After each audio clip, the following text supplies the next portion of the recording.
दोस्तों हम कोई फाइनेंशियल एडवाइजर्स नहीं हैं। ये वीडियो सिर्फ़ और सिर्फ एजुकेशनल पर्पज़ के लिए है। This is Shahbaz Ali and welcome you all to the Crypto College Pakistan। Blockchain और क्रिप्टो मार्केट में आए दिन एक नया प्रोजेक्ट ये दावा करता है कि हम इथीरियम के वालिद मोहतरम हैं, यानी इथीरियम किलर हैं। और ये दावा वो इस बुनियाद पर करते हैं कि हम इंटरऑपरेबिलिटी, स्केलेबिलिटी, इनोवेशन और स्मार्ट कॉन्ट्रैक्ट्स में इथीरियम से बेहतर हैं। 2016 में एक वाइट पेपर पब्लिश हुआ और इस वाइट पेपर के ऑथर थे गेविन वुड। जी हाँ, Gavin would former chief technical officer of Ethereum.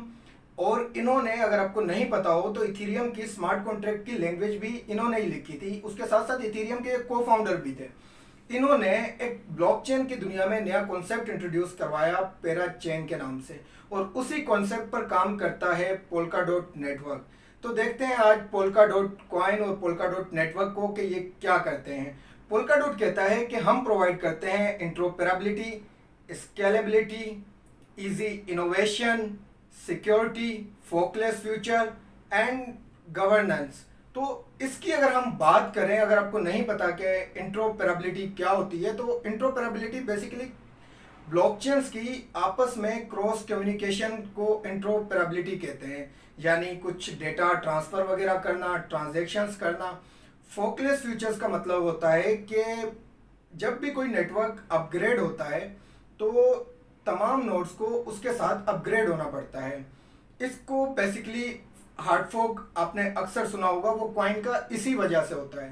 तो इनके नेटवर्क के अंदर फोकलेस फ्यूचर प्रोवाइड करते हैं कि जो भी कॉइन प्रोजेक्ट इनके नेटवर्क पे बनेगा उसे फोक की ज़रूरत नहीं पड़ेगी। इकोनॉमिक एंड स्केलेबिलिटी, तो स्केलेबिलिटी को अगर हम देखें, इस वक्त पर भी पोल्काडॉट 1000 ट्रांजैक्शंस पर सेकंड की स्पीड का माइलस्टोन अचीव कर चुका है। और जहां तक इकोनॉमी की बात करें, इथीरियम से काफ़ी इनकी ट्रांजैक्शन सस्ती है। बात करें इजी इनोवेशन की, तो इन्होंने अपना एक सबस्ट्रेट के नाम से पूरा, जैसे इथीरियम का गेनाश के नाम से एक डेवलपमेंट टूल है, इन्होंने सबस्ट्रेट के नाम से अपना एक डेवलपमेंट टूल बनाया है। किसी को भी न्यू ब्लॉकचेन अगर क्रिएट करनी हो तो वो इस टूल के ऊपर आकर इजीली क्रिएट और डिप्लॉय कर सकता है। उसके साथ साथ इन्होंने कोसामा को बिल्ड किया। कोसामा इसलिए कि जब भी कोई इनके प्लेटफॉर्म पे ब्लॉकचेन बिल्ड होगी तो उसको पहले टेस्ट किया जाएगा कोसामा नेटवर्क पर, ताकि बाद में ऑन चेन आने के बाद कोई मसला ना हो। तो ये कैसे कर पाते हैं, तो इसको दरअसल थोड़ा इनकी चेन को समझते हैं, स्केलेबिलिटी को और इन सब चीज़ों को। बेसिकली इनकी चेन का स्ट्रक्चर कुछ ऐसा है कि इनकी चेन में सबसे ऊपर आती है रिलाई चेन, फिर उसके बाद आती है पेरा चेन, उसके बाद पेरा थ्रेड और फिर bridges. Rely chain polka dot network का जो है बैकबोन है, उसका पूरा हार्ट है। तो वो पूरे नेटवर्क की सिक्योरिटी और इन सब चीज़ों को जो है वो मेंटेन करता है। उसके बाद पेरा चेन, कोई भी नई ब्लॉकचेन जो डेवलप होती है वो पेरा चेन पर होती है।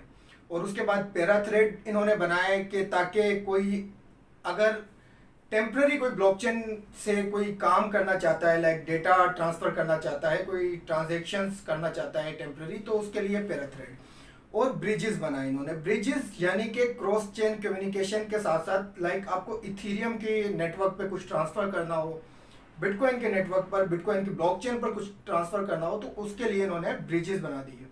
उसके साथ साथ थोड़ा इनके देखते हैं कि ये कंसेंसस रोल, अगर आपको नहीं पता कि कंसेंसस रोल क्या होता है, तो ब्लॉकचेन के अंदर कोई भी ट्रांजैक्शन को वेरीफाई करने के लिए मेजॉरिटी नोड्स का एग्री होना बड़ा ज़रूरी होता है। और इस पूरे प्रोसेस को कंसेंसस मैकेनिज्म कहा जाता है। और इस रोल के लिए इनके पास होते हैं सबसे पहले नॉमिनेटर, फिर वैलिडेटर, कोलेटर, और उसके बाद आते हैं लास्ट में इनके फिशरमैन। तो बात करते हैं इनके नॉमिनेटर की। नॉमिनेटर बेसिकली डिसाइड करता है कि किसको वैलिडेशन देनी है, किसको वैलिडेटर बनाना है और किसको वैलिडेटर नहीं बनाना। और वैलिडेटर ये डिसाइड करता है, ताकि ये बेसिकली ये सारा काम इसलिए हो रहा है कि नेटवर्क को सिक्योर रखा जाए। वो ये डिसाइड करता है कि किसके डॉट की स्टेकिंग लेनी है और किसके डॉट की स्टेकिंग नहीं लेनी। उसके बाद आते हैं इनके कोलेटर, जो कंप्लीट पेरा चेन को और कंप्लीट नेटवर्क को मेंटेन करते हैं। लास्ट में फिशरमैन। फिशरमैन बेसिकली मॉनिटर करते हैं कि कोई मिसबिहेव एक्टिविटी तो नहीं हो रही ब्लॉकचेन पर, कोई ऐसी मैलिशियस एक्टिविटी तो नहीं हो रही ब्लॉकचेन पर। और उसके लिए इन्होंने स्टेकिंग के साथ साथ फाइन भी रखा है कि कोई अगर डिसऑनेस्ट ट्रांजैक्शन को वेरीफाई करता है तो उसके जितनी भी स्टेकिंग होगी वो लॉस कर देगा। उसके बाद अगर हम बात करें ज़रा इनकी के टीम क्या कर रही है और रोड मैप को अगर हम देखें तो इनकी टीम डेवलप कर रही है स्मार्ट कॉन्ट्रैक्ट चेन, उसके साथ साथ इनकी टीम डेवलप कर रही है Oracle chain, identity chain, IoT chain, zero chain, financial chain, file storage chain और ब्रिजेस चेन। और उसके साथ साथ इनकी टीम और बहुत सारे काम कर रही है। ये वो प्रोजेक्ट्स हैं जो अभी इनकी 100 से ज़्यादा की टीम इन पर काम कर रही है और इसको मज़ीद डेवलप करती जा रही है। अगर मैं बात करूं पोल्का डॉट के इकोसिस्टम की, तो पोल्का डॉट का जो इकोसिस्टम है वो इस वक्त पर 470 प्लस प्रोजेक्ट्स पे मुश्तमिल है, जिसमें से 63 प्रोजेक्ट्स तो खुद इनके अपने ही प्लेटफॉर्म सबस्ट्रेट पर बने हुए हैं। नेक्स्ट अगर मैं बात करूं कि इनके टोकन की के टोकन का यूज़ केस क्या है, तो इनके टोकन का यूज़ केस आता है बेसिकली गवर्नेंस के काम में, स्टेकिंग के काम में और बॉन्डिंग के काम में। अगर आपको नहीं पता गवर्नेंस क्या होती है, तो बेसिकली जो डेवलपर्स की कम्युनिटी होती है उसमें कभी भी कोई अपग्रेडेशन लानी होती है तो उसके लिए वो अपनी वोटिंग करते हैं कि क्या चेंजेस लानी चाहिए क्या नहीं लानी चाहिए। एक और इससे रिलेटेड टॉपिक जो मैं टोकन के नेक्स्ट पार्ट में कवर करूँगा, तो वो ये सारी चेंजेस बेसिकली गवर्नेंस। तो आपने जो पहले एक बात सुनी थी जिसमें इन्होंने कहा था कि हम यूज़र ड्रिवन हैं, तो बेसिकली हुआ ये था कि इनकी जब इनिशियल सप्लाई थी वो थी तकरीबन 10 मिलियन के आसपास। इन्होंने 1 बिलियन सप्लाई तो बाद में की है, इसको भी हम थोड़ा बाद में कवर करते हैं, फिलहाल इस पर देखते हैं।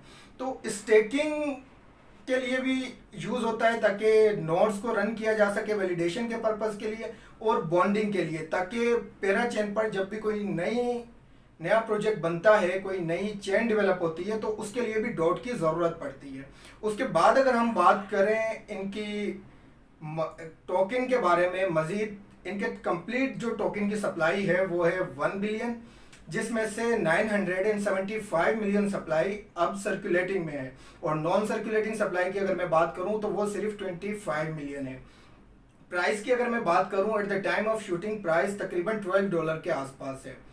और ये इनिशियल 2017 में जब इनका आईसीओ आया था उस वक्त पर 29 सेंट के आसपास थी और इनकी टोटल सप्लाई भी 10 मिलियन के आसपास थी। जो मैंने गवर्नेंस के टाइम पे बताया कि कम्युनिटी को सुनते हैं, ना सिर्फ लिखते हैं बल्कि इस बात पर अमल भी करते हैं। तो उस वक्त पर इनकी कम्युनिटी ने ही कहा था कि हमें टोकन की सप्लाई बढ़ानी चाहिए, जिसकी वजह से इन्होंने टोटल सप्लाई बढ़ाकर 1 बिलियन तक कर दी।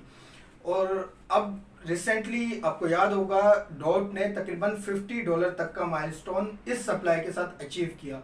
और अगर आप पूछेंगे कि क्या डॉट हमारे पोर्टफोलियो में है, तो ऑफ कोर्स डॉट एक लॉन्ग टर्म प्रोजेक्ट है और बहुत ही स्ट्रॉन्ग टीम के साथ काम कर रहा है। डॉट एक लॉन्ग टर्म फ्यूचर डॉट के अंदर है और हम समझते हैं कि आने वाले टाइम के अंदर डॉट का जैसे जैसे इकोसिस्टम बड़ा होता जाएगा इसके यूज केस बहुत ज़्यादा आएंगे और आने वाले टाइम में मैं डॉट को $100 और उससे भी ज़्यादा देखता हूँ। इसके बाद अगर हम बात करें डॉट की चेन की, एक और बात वो सबसे ज़्यादा खूबसूरती यही है कि डॉट की चेन के साथ अगर मैं इसको कंक्लूड करूं तो इंट्रोपरेबिलिटी का जो इनका फंक्शन है उसके साथ साथ स्केलेबिलिटी का जो इनका फंक्शन है कि कितना ही डेटा क्रॉस चेन आप जो है वो ट्रांसफ़र कर सकते हो। तो दोस्तों ये थी डॉट के बारे में कंप्लीट वीडियो। उम्मीद है आपको वीडियो पसंद आई हुई होगी और अगर आप हमसे इसी तरह की highly research highly quality video चाहते हो तो हमें कमेंट में ज़रूर बताइएगा। और अगर आप हमारे टेलीग्राम चैनल पे नहीं है तो मैं लिंक नीचे डिस्क्रिप्शन में दे रहा हूँ, तो टेलीग्राम भी हमारा ज्वाइन कीजिएगा ताकि आप रोज़ाना आने वाली वीडियोस को भी इंजॉय कर सकें और फ्री सिग्नल्स को भी इंजॉय करें। ठीक है दोस्तों, अपना ख्याल रखना। अल्लाह हाफिज़।